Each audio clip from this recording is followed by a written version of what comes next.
Olá pessoal, tudo bem? No vídeo de hoje, a história da fundação da religião dos Mormons, o seu fundador e os porquês dessa religião ser considerada aceita pelo movimento protestante. Se você ainda não é inscrito no canal, se inscreva no canal, deixe o seu curtir, ative o sininho para você receber do YouTube as notificações dos novos vídeos. Igreja de Jesus Cristo dos Santos dos Últimos Dias. Não sei você, mas muita gente se depara com aqueles lindos templos, grandiosos templos da Igreja de Jesus Cristo dos Santos dos Últimos Dias. Podem assistir vídeos, perceberem a boa música, muitos hinos que eles entoam. São hinos também cantados pelas denominações protestantes, pelas outras denominações protestantes. E você pode pensar, mas qual o problema? Olha o nome da igreja, a Igreja de Jesus Cristo dos Santos dos Últimos Dias. Qual o problema dessa religião? Então, a Igreja de Jesus Cristo dos Santos dos Últimos Dias, ela foi fundada oficialmente em Lafayette, em Nova York, no ano de 1830. Joseph foi criado em circunstâncias humildes em Palmyra, Nova York. Muitas igrejas e pregadores estavam competindo por conversos naquela região. Joseph estava confuso sobre qual igreja se filiar, porque todas ensinavam coisas diferentes. Foi quando ele leu um versículo na Bíblia dizendo que aquele que tivesse dúvidas deveria perguntar a Deus, e ele responderia. E se algum de vós tem falta de sabedoria, peça a Deus, que a todos dá liberalmente, sem repreensão, e ser-lhe-á dada. Tiago 1:5. Joseph decidiu orar. Ele foi para um lugar isolado, em um bosque, e lá se ajoelhou. Então perguntou a Deus em oração a qual igreja deveria se filiar. Deus e Jesus teria aparecido a ele em uma visão. Posteriormente, Joseph descreveu essa experiência sagrada. Vi um pilar de luz acima de minha cabeça, mais brilhante que o sol, que descia gradualmente sobre mim. Quando a luz pousou sobre mim, vi dois personagens cujo esplendor e glória desafiam qualquer descrição e pairando no ar acima de mim. Um deles falou-me chamando pelo meu nome e disse apontando para o outro: "Este é meu filho amado, ouve-o." Deus e Jesus teria dito a Joseph para ele não se filiar a nenhuma das igrejas existentes. Também teria dito que por meio dele, Jesus restauraria sua igreja original. Joseph Smith viria a ser um profeta, assim como os antigos profetas bíblicos. Ele teria recebido a autoridade do sacerdócio que havia sido perdida e, com isso, o poder para batizar, curar os enfermos e chamar apóstolos e outros líderes. A igreja restaurada foi organizada oficialmente em 1830. A Igreja de Jesus Cristo dos Santos dos Últimos Dias seria a Igreja de Cristo restaurada. Jesus estaria realmente à sua frente e guiando em direção a Deus por meio de um profeta moderno.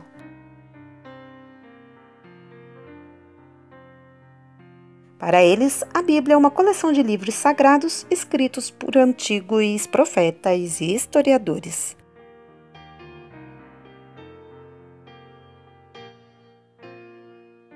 O Livro dos Mormons é uma coleção de diários e histórias passadas de um escritor para o outro por um período de aproximadamente 1000 anos. O primeiro autor é o profeta Nefe, que saiu de Jerusalém com sua família em 600 a.C. e navegou para as Américas.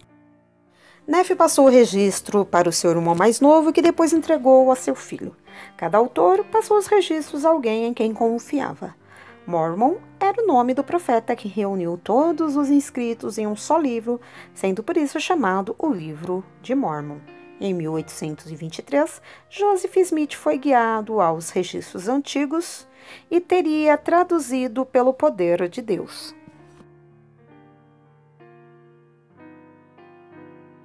Para os mormons, a Santíssima Trindade é o termo que muitas religiões cristãs usam para descrever a Deus, o Pai, Jesus Cristo e o Espírito Santo. Os membros da igreja acreditam nos três, mas não creem que eles sejam a mesma pessoa.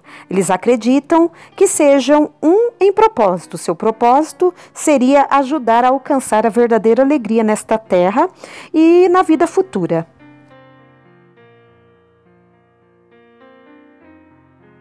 A entrada no templo é permitida apenas aos membros da igreja que se esforçaram e se prepararam para tirar o máximo de proveito dessa experiência. Porém, quando os templos são construídos e em outras ocasiões especiais, visitações públicas são realizadas a fim de que não membros possam visitá-los e ver a parte de dentro do edifício. Além disso, muitos templos têm centros de visitantes e os jardins estão abertos a todos.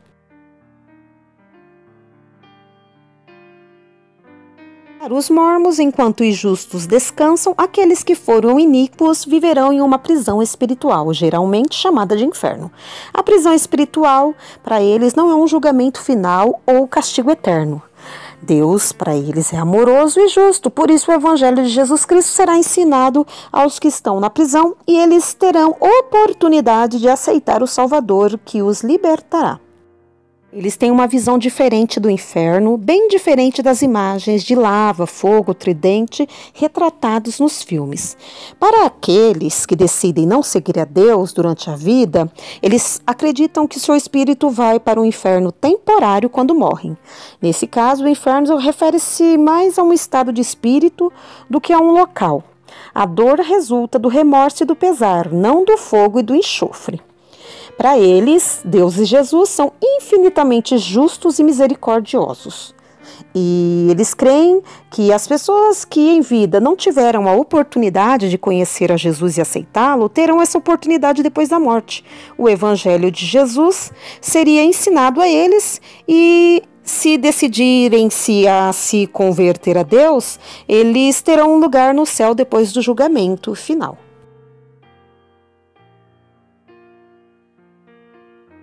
Admitia poligamia, o casamento com diversas mulheres. Joseph Smith teve mais de 20 mulheres.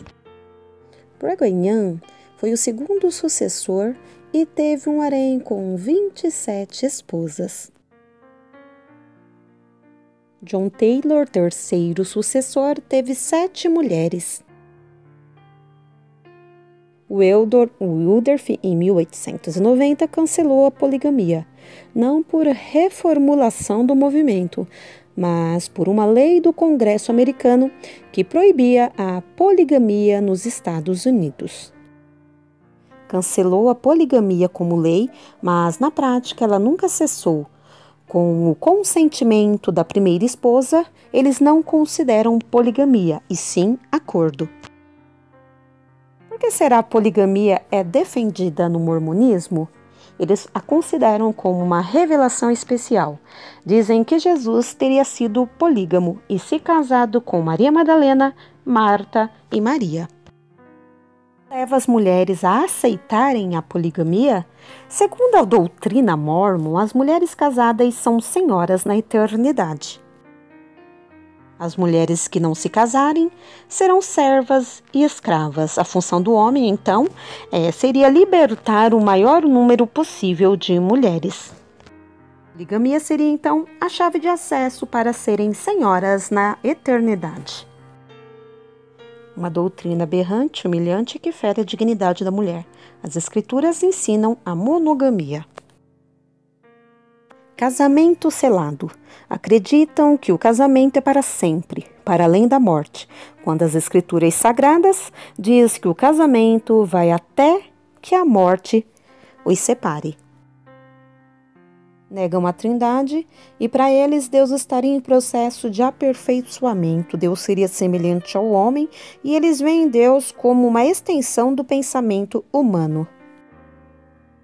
Defendem Deus como de carne e ossos. Jesus seria o mais velho dos homens e teria ido, depois de ressuscitado, aos Estados Unidos, escolhido mais apóstolo e organizado a Igreja dos Mormons. Não creem no credo apostólico, não creem na divindade de Jesus e interpretam Jesus de acordo com a revelação ótica de Joseph Smith. Joseph Smith teria ressignificado o conceito de Jesus e do Espírito Santo e teria trazido o perfeito conhecimento de Jesus, pois todas as igrejas estariam equivocadas e que através dele, Joseph, o profeta, a revelação teria chegado. Novas revelações. Para eles, ainda existem novas revelações e apenas no mormonismo seria possível conhecê-las. Salvação. A pessoa depois de morta ainda pode ser batizada para ser salva, equivocadamente baseados em 1 Coríntios 15, 29. Na perspectiva do cristianismo tradicional, a decisão do batismo deve ser tomada em vida. Para eles, a salvação se dá por obra e crença nos ensinos do movimento mórmon, o Livro dos Mormons e o Livro de Doutrina e Convênio, que seriam revelações inspiradas. Creem no castigo temporário após a morte e a Bíblia seria deficiente e praticamente superada pelas revelações mórmons. Somente Joseph, para eles, seria o porta-voz de Deus.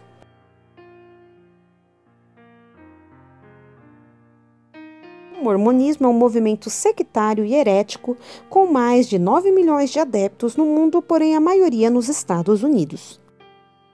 Aqueles que deixarem o movimento, perdem a vida eterna. O movimento não pode utilizar o termo igreja, porque ao usar, estão usurpando o termo, pois suas doutrinas contrariam as doutrinas bíblicas. Deus é espírito e não está limitado a conceitos de tempo. Deus é livre e soberano. Ninguém jamais viu a Deus. A salvação é dada pela graça e não precisamos de intermediários. Maldita, anátema, qualquer revelação além das Escrituras. Se você gostou do conteúdo desse vídeo, deixa o seu curtir. Se você ainda não é inscrito no canal, se inscreva no canal, ative o sininho para você receber do YouTube as notificações dos novos vídeos.